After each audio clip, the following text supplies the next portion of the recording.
Hai, Assalamualaikum warahmatullahi wabarakatuh. Kembali lagi di channel aku, Kaktus Hitam Putih. Nah, kali ini teman-teman kita bakalan lanjut cerita lagi tentang seorang perempuan yang kisahnya Masya Allah.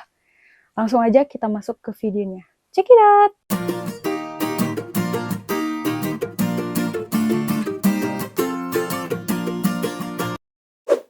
Kali ini kita bakalan masuk ke zamannya Nabi Yusuf alaihissalam. Nah, teman-teman pasti tahu dong siapa nih wanita istimewa ataupun yang Masya Allah yang bakalan aku ceritain kali ini. Yap, benar sekali. Itu adalah Siti Zulaika. Nah, teman-teman, Siti Zulaika merupakan putri dari seorang raja yang masyhur di wilayahnya, di mana dalam ceritanya dikisahkan bahwa Siti Zulaika ini adalah perempuan yang cantiknya itu Masya Allah, kemudian pintar, dan juga memiliki wibawa yang luar biasa di kalangannya. Jadi, status sosialnya Siti Zulaika ini sangat dihormati karena beliau nggak ada kasus yang kayak kejam ataupun menindas orang-orang, nggak, tapi memang perempuan yang baik dan dihormati oleh masyarakat gitu ya. Kemudian pada suatu ketika Siti Zulaika bermimpi bertemu dengan seorang laki-laki yang sangat tampan, yang tampannya itu Masya Allah gitu ya. Terus mimpi itu sampai 3 kali dan mimpinya sama. Jadi kejadian itu menyebabkan Siti Zulaika itu nggak bisa lupain wajahnya. Kalau kita kan ada mimpi yang ketika kita bermimpi, oke, kita bertemu seseorang, misalnya ketemu teman baru atau apa. Tapi setelah mimpi itu kita lupa gimana ya wajahnya gitu kan. Tapi Siti Zulaika itu mengingat semua persis gitu wajahnya gimana gitu kan. Sehingga dengan adanya mimpi ini, Siti Zulaika itu mampu menolak setiap pinangan yang datang dari pangeran-pangeran ataupun anak raja dari kerajaan lain. Misalnya gini nih, datang tuh anak raja, dilihat sama Siti Zulaika lah, kok nggak mirip gitu kan. Ya udah, ditolak lah atau skip lah gitu kan. Datang lagi, ditolak lagi, datang lagi, ditolak lagi. Hanya karena nggak mirip sama orang yang di dalam mimpinya.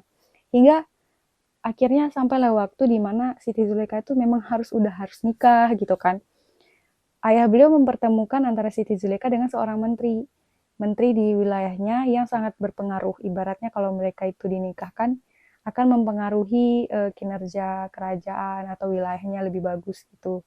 Kemudian juga mempengaruhi status sosialnya Siti Zulaika menjadi lebih baik gitu-gitulah teman ya. Akhirnya menikahlah Siti Zulaika, teman-teman. Suaminya ini orang yang baik hati, bijaksana gitu. Pokoknya nggak macam-macam lah orangnya gitu. Lurus-lurus aja gitu kan. Cuman dikabarkan kalau dalam sejarahnya ada beberapa riwayat mengatakan bahwa suaminya ini mengalami masalah kemandulan gitu, kayak impoten gitu teman-teman. Tapi nggak ada yang dipermasalahkan oleh Siti Zulaika, kayak ya udah gitu aja kan. Beberapa waktu berlalu, suami Siti Zulaika mengangkat seorang budak, itu anak-anak gitu kan. Karena kinerjanya bagus, orangnya jujur gitu. Pokoknya pekerja keras gitu kan. Diangkatlah menjadi seorang anak bagi untuk mereka. Nah, Siti Zulaika nih pertama belum tahu siapa sih anak itu gitu kan. Nah, ketika hari dibawa masuknya anak ini ke dalam rumahnya atau ke kerajaannya, tempat duduknya Siti Zulaika, shock dong Siti Zulaika. Tahu nggak kenapa? Karena anak kecil laki-laki ini sangat mirip sama orang yang dia temui di dalam mimpinya. Tahu kan siapa? Ya, ini adalah Nabi Yusuf alaihissalam. Jadi Siti Zulaika pas ngeliat tuh, hah, Masya Allah gitu kan. Kok mirip kali ya gitu-gitu. Sehingga hati Siti Zulaika itu bisa langsung menebak loh, pasti ini orangnya gitu kan. Akhirnya Siti Zulaika itu dengan hati yang sangat senang menyambut kedatangan Nabi Yusuf. Tapi teman-teman, posisinya itu tidak bagus. Di mana Siti Zulaika sebagai ibu angkatnya Nabi Yusuf, dan Nabi Yusuf itu anaknya Siti Zulaika. Tapi itulah cerita Allah. Kalau seandainya Allah tuh buat Nabi Yusuf duluan datang dan Siti Zulaika belum menikah gitu kan, jadi bertemu nikah gitu, tapi rencana Allah itu lebih baik gitu teman-teman. Oke, hiduplah mereka satu rumah. Udah waktu berlalu gitu kan, dalam kehidupan mereka Siti Zulaika selalu menahan diri gitu, maksudnya kayak ya memberikan kasih sayang kepada Nabi Yusuf sebagai seorang ibu gitu dari kecil, maksudnya nggak kecil banget, udah agak-agak remaja dirawat gitu kan, diperhatiin gitu, dan tulus Sehingga Nabi Yusuf itu merasakan juga gimana ketulusan yang didapatkan melalui Siti Zulaikha. Nah teman-teman, akhirnya pada suatu ketika iblis menggoda Siti Zulaikha, kemudian membuat rencana gitu ya. Nabi Yusuf diberikan tugas, yaitu membawa sesuatu ke kamarnya Siti Zulaikha. Udah, selanjutnya ketika Nabi Yusuf sudah masuk ke kamar, Siti Zulaikha itu menutup pintu. Dan beliau menyatakan cinta lah kepada Nabi Yusuf. Kemudian kayak menggoda Nabi Yusuf gitu kan. Tapi Nabi Yusuf teman-teman, ketika dihadapkan dengan hal yang kayak gini, yang pertama teringat itu adalah ayahnya beliau. Karena Nabi Yusuf ini kan terpisah dengan ayahnya beliau karena kejailan dari kakak-kakaknya. Di mana Nabi Yakub itu sangat mencintai Nabi Yusuf sebagai anaknya itu kan. Nabi Yusuf itu teringat ayahnya itu, seolah-olah ayahnya itu ada di belakang pintu gitu loh. Pintu keluar kamar itu ada ayahnya gitu. Dan Nabi Yusuf sangat pengen ketemu sama ayahnya. Jadi langsung kayak refleks gitu. Pengen buka pintu, terus Siti Zulaikha meraih bajunya Nabi Yusuf hingga koyak, teman-teman. Dan ketika Nabi Yusuf berhasil membuka pintu, alangkah terkejutnya di depan pintu agak mengarah ke depan sedikit, ada suaminya Siti Zulaikha. Dan boom gitu kan, kayak tiba-tiba suaminya menyaksikan hal yang gak enak gitu. Dan suaminya bingung karena Siti Zulaikha menyalahkan Nabi Yusuf, mengatakan Nabi Yusuf ingin melakukan hal-hal yang gak baik. Dan Nabi Yusuf mengatakan hal yang jujur, bahwa semuanya tuh gak seperti yang dipikirkan dan gak seperti yang dikatakan gitu kan. Posisi suaminya tuh bingung harus gimana, yang mana benar, yang mana yang sebenarnya ada apa gitu.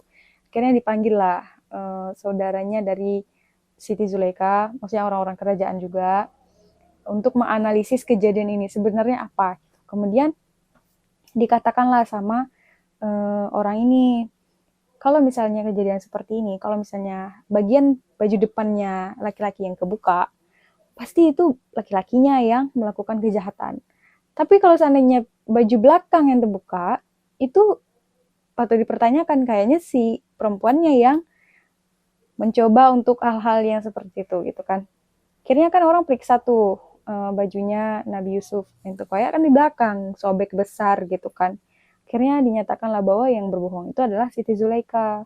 Tapi suaminya juga nggak maksud membesar-besarkan masalah segala macam, nggak. Malahan suaminya mengatakan rahasia ini cukup orang-orang kerajaan aja yang tahu, yang udah ngelihat aja gitu. Jangan sampai orang luar kerajaan apalagi masyarakat tahu tentang hal ini gitu kan. Udah selesai lah sampai di situ. Nah udah ganti bulan nih, udah sampai sebulan lah kita bilang masalah ini udah tertutup gitu. Kira-kiranya kan udah tertutup rapat ya, nggak ada yang tahu gitu.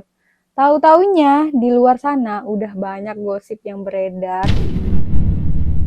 Sampailah ke telinga Siti Zulaikha, dan Siti Zulaikha mengetahui hal ini. Akhirnya Siti Zulaikha itu mengambil inisiatif, alah undang aja lah orang-orang ini gitu, kawan-kawan grupnya itu ya, grup sosialita, datang ke rumah, dijamu gitu kan, mengadakan penyambungan makan gitu.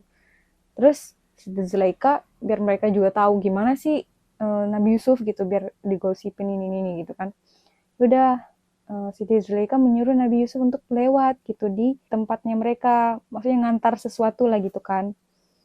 Dan mereka, si perempuan-perempuan sosialita ini yang bergosip, terbengong dong teman-teman. Masya Allah gantengnya Nabi Yusuf itu membuat mereka, kalau yang lagi ngupas buah-buahan sampai tersayat tuh tangannya, tapi nggak sadar udah berdarah. Dan yang lagi mau makan sampai terbengong gitu kan, terbelalak matanya, ya Allah gitu-gitu. Tapi teman-teman, alangkah di sebalik-baliknya itu, hatinya Nabi Yusuf itu nggak nyaman banget dibuat kayak gitu, diperhatiin sama wanita-wanita gitu kan, nggak nyaman banget. Pertama-pertama Nabi Yusuf tuh belum tahu tentang gosip-gosip yang udah beredar, hingga akhirnya Nabi Yusuf tahu gitu bahwa orang-orang ini yang pertama menggosipkan tentang Siti Zulaikha. Nabi Yusuf kan sayang sama Siti Zulaikha, maksudnya ibunya lah gitu kan. Tapi orang-orang menggosipkan bahwa Siti Zulaikha kok suka sama anaknya, gini gitu. Nabi Yusuf sedih. Yang kedua, Nabi Yusuf itu nggak nyaman kalau orang-orang udah kayak, oh Nabi Yusuf itu ganteng, bla bla bla gitu kan. Pantesan orang dia ganteng kok gitu. Terus yang ketiga, Nabi Yusuf itu digosipkan kayak gini teman-teman. Ya iyalah dia melakukan hal gitu. Maksudnya yang di fitnah ini Nabi Yusuf. Bahwa kata-kata orang ini, Nabi Yusuf melakukan hal itu untuk mencari perhatian ataupun merebut tahta gitu lah. Maksudnya mencari posisi untuk bisa menjadi pewaris gitu kan. Makanya dirayulah Siti Zulaikha gitu. Padahal kan nggak kayak gitu kan. Udah, akhirnya Nabi Yusuf mengajukan diri untuk dipenjara aja biar masalahnya selesai gitu, dan orang-orang nggak menggosipkan keluarganya lagi gitu kan. Dan Nabi Yusuf bisa fokus, kayak misalnya fokus untuk dirinya dan beribadah gitu kan.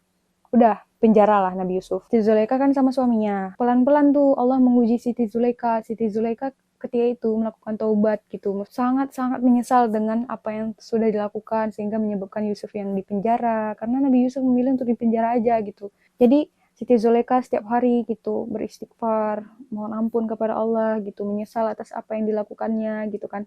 Mencoba untuk serius ataupun benar-benar mencari cintanya Allah gitu. Jadi suaminya meninggal, kejayaannya habis, harta-hartanya. Tapi keimanannya Siti Zulaikha itu semakin naik, teman-teman. Dimana cintanya sama Allah itu udah Masya Allah gitu. Di hatinya Siti Zulaikha itu tetap ada cinta untuk Nabi Yusuf.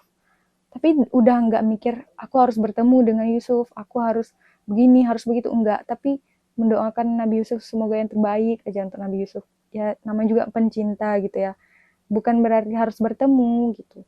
Siti Zulaikha sadar bahwa beliau itu udah nggak pantas gitu kan. Kemudian Allah ambillah penglihatannya Siti Zulaikha. Siti Zulaikha itu sering nangis, teman-teman. Makanya kalau misalnya sisi medis itu Siti Zulaikha itu matanya karena sering nangis gitu kan. Tapi kalau misalnya dari kalau sisi agama kan itu ujian, terus udah Siti Zulaikha udah mulai tua, kumuh, dekil, jelek gitu, udah dan buta. Dan orang yang merawat Siti Zulaikha itu orang-orang yang mengasihani aja, bukan yang kayak memang dirawat khusus, enggak. Memang udah sangat-sangat rendah banget di posisi manusia, tapi naik di posisi di matanya Allah, karena Siti Zulaikha selalu beribadah kepada Allah, selalu meminta ampun kepada Allah. Kemudian pada suatu ketika, di posisi lain, Nabi Yusuf kan di penjara tuh udah lama gitu kan. Tapi ada seorang raja bermimpi bahwa Nabi Yusuf itu adalah orang yang jujur. Ya udah, akhirnya dibebaskanlah Nabi Yusuf. Diberi posisi yang pertama itu sebagai bendahara kerajaan atau menteri keuangan gitu ya. Dan Nabi Yusuf itu memiliki banyak pasukan. Kalau misalnya Nabi Yusuf itu kan ada jadwal untuk pergi mengunjungi orang-orang ataupun masyarakat gitu kan, melihat situasi bla bla bla gitu kan. Akhirnya pada suatu hari Nabi Yusuf mengunjungi daerah yang ada Siti Zulaikha. Nabi Yusuf nggak tahu kalau ada Zulaikha di sana, dan Zulaikha nggak tahu kalau ada Nabi Yusuf gitu kan. Tapi Zulaikha itu sedang melakukan kayak bersyair gitu lah. Dan pas Nabi Yusuf lewat dan Siti Zulaikha berkata, Masya Allah, Allah yang maha mengubah kehidupan seseorang. Ada seorang raja yang menjadi seorang budak karena kemaksiatannya, dan seorang budak dijadikan menjadi seorang raja karena ketakwaannya. Tersentaklah, maksudnya hati Nabi Yusuf kan kena tuh kan. Jadi Nabi Yusuf langsung berkata, siapa itu gitu kan. Siti Zulaikha tahu tuh kalau itu Nabi Yusuf akhirnya, karena mendengar suara Nabi Yusuf gitu kan. Kemudian Siti Zulaikha menjawab, aku adalah ibumu, katanya kayak gitu. Aku yang merawatmu dari kecil, aku yang menyisir rambutmu, mencintai kamu, memuliakan kamu, gitu sebagai anak kan. Tapi karena kebodohanku, dan aku melakukan kerusakan gitu kan, sehingga Allah memberikan aku ujian. Pokoknya Siti Zulaikha itu mengisahkan tentang keadaan dirinya sekarang kepada Nabi Yusuf dengan suara yang agak gemetar gitu teman-temannya. Karena udah tua. Terus Nabi Yusuf yang dari agak jauhan pergilah ke arah Siti Zulaikha dan bertanya kepada Siti Zulaikha, wahai Zulaikha, apakah ada sedikit tinggal rasa sukamu untukku, katanya. Siti Zulaikha menjawab, wallah, katanya itu, memandangmu lebih aku sukai daripada dunia dan kenikmatannya. Kemudian Siti Zulaikha berkata, berikanlah cematimu. Cemati itu kayak cambuk gitu teman-teman. Dan Nabi Yusuf memberikan ujung cematinya kepada Siti Zulaikha. Ujung satu lagi kan dipegang tuh sama Nabi Yusuf. Kemudian Zulaikha meletakkan di jantungnya, maksudnya di tempat denyut dada gitu kan. Kemudian getaran itu teman-teman sampai dari ujung sini sampai ke ujung yang dipegang sama Nabi Yusuf. Masya Allah. Kemudian Nabi Yusuf kan tahu tuh getarannya. Udah, Nabi Yusuf diam aja. Tapi ketika perjalanan pulang, Nabi Yusuf itu nangis teman-teman. Sedih banget. Nangis gitu. Kemudian selama mungkin ibaratnya seminggu lah Nabi Yusuf itu berdoa kepada Allah, ya Allah bagaimana gini gitu, kayak meminta petunjuk lah kepada Allah untuk diyakinkan hati melakukan langkah apalagi nih selanjutnya terhadap Siti Zulaikha gitu, karena beliau sudah menemukan Siti Zulaikha tapi dalam keadaan yang tidak baik-baik saja. Kemudian teman-teman, Nabi Yusuf memerintahkan orangnya lah gitu, datang ke tempat Siti Zulaikha dan mereka melakukan percakapan yang isinya kayak gini. Wahai Zulaikha, apakah engkau ingin bersama dengannya? Jika engkau mau, maka kami akan menikahkanmu dengannya gitu kan. Tapi Siti Zulaikha mengatakan, aku berlindung kepada Allah dari rasa malu kepada raja gitu, kata Siti Zulaikha. Aku ini udah tua, gak punya lagi kekayaan, aku hina, katanya gitu. Bahkan penglihatan aku gak ada. Jadi istilahnya Siti Zulaikha bukan menolak, tapi juga bukan berarti mau gitu ya. Akhirnya pulanglah utusan ini.